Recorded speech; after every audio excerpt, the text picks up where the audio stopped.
I had just stepped off of a cruise of a lifetime with my husband, my daughter, and my mother-in-law, Linda. In fact, I was still sun-kissed when we got the call that changed everything. At 79, Linda was a ball of energy. She didn't just talk, she communicated with her whole little body.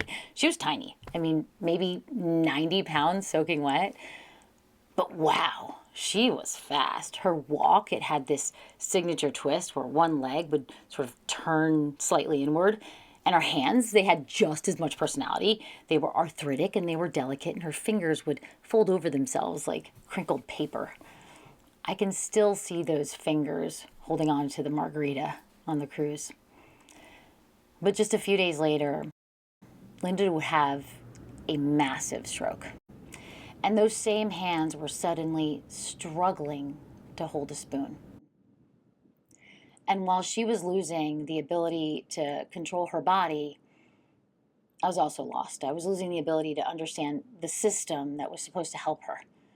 I found myself so frustrated having to repeat her medical history to the cardiologist, the neurologist, the nurse.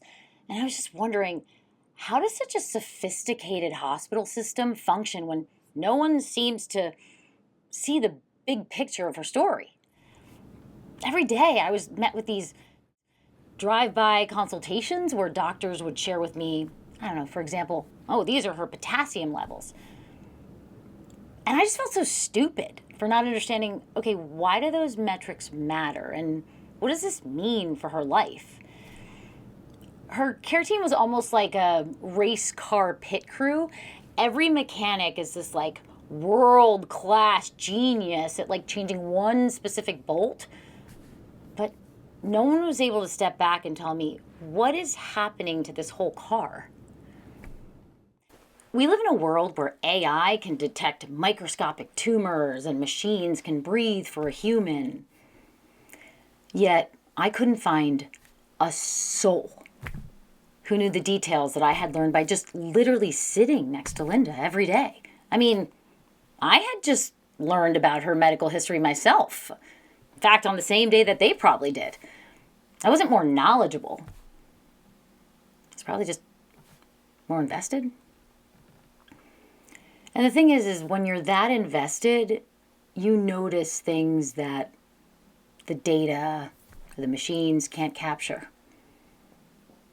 For example, Linda's weight was dropping pretty rapidly. She was like 90 pounds and 85 pounds, 76 pounds.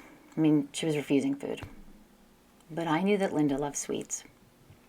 So I would blend these nutritional shakes into an Oreo milkshake, hiding the extra calories. Forgive me, Linda. But before giving it to her, I'd sit there and I would pick out the thick chocolate pieces one by one because I was terrified that she might choke. And there's one doctor, he saw me and he asked this question I'll never forget. He wasn't typing, he wasn't scanning with his monitor. He was looking directly at me and he said, "Is she your mother or your mother-in-law?" When I told him that she was my mother-in-law, he genuinely looked surprised. So I explained to him, look, Linda is the kind of mother-in-law that people probably don't believe exists. From the moment she met me, there was no judgment, just genuine warmth. And my husband had just taken this brand new job. And I was fortunate enough to be in a position where I could stop and just be with her. And I think part of the reason why I could do that was because she had always given her full attention to our family. I mean, she would joyfully take in all of the kids' stories, their tiny triumphs. She listened like they were front page news. I can't tell you how many times my husband and I, we wondered, how are we going to explain this? How are we going to explain this reality to the kids when we barely have answers ourselves? That's what pushed me to do something I never imagined I would do. I turned to artificial intelligence. Here I was, standing there in front of a literal machine to tell me the truth, gently. Can you take all of this coldness and tell me, how much time does she have? At this point, I don't even know if I remember what ChatGPT said, but I remember that it was pretty close. Linda passed 4 months after that cruise. And I do carry some regret with me because I could have pushed harder. I could have asked the doctors to slow down, to be clearer, to help us face what was coming. But I think part of me was afraid to hear it spoken out loud. Looking back, we spend so much time debating when AI will replace humans, but what unsettles me more is how all of this exposure to data and digital systems can make human interaction feel less personal.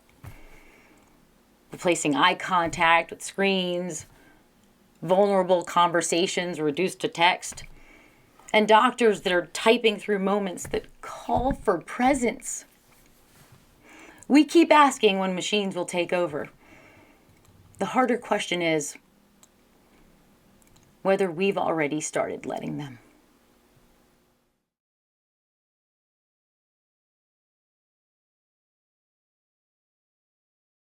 Hey there, thank you so much for watching, and don't forget to hit the like and subscribe so that you can see my other videos.